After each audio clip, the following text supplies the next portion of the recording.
Kung hindi mo kakilala si Alex, tapos bigla kayong nag-meet sa isang lugar, anong magiging reaction mo?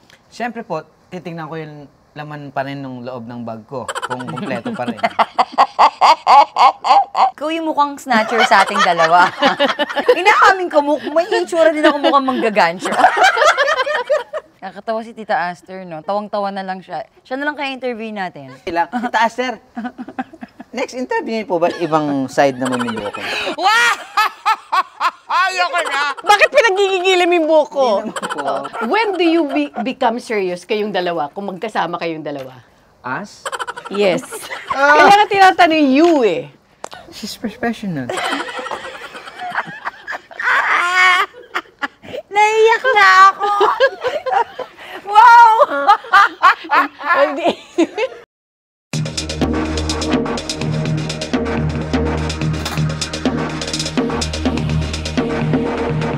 Pareho kayong single. Yeah! Alam na kung saan pupunta. Crush ni Empo yung mami ko. Actually, si Alex po, stepping stone ko lang.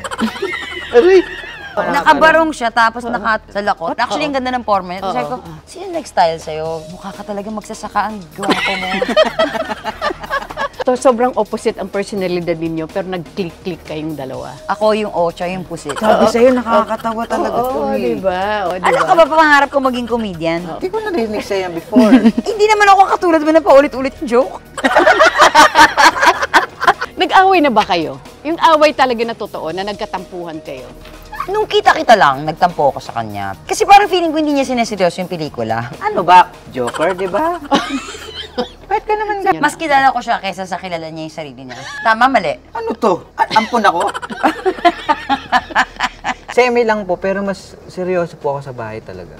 Wala kaming pakialam, in short. What you see is what you get na lang kami. Hindi na kami magpe-pretend para lang magustuhan. Ito na yon. Hi, ako po si Alex. At ako naman po si Empoy. And we're inviting you to watch TikTok with Aster Amoyo every Friday, 12 noon. TikTok, TikTok, TikTok, TikTok.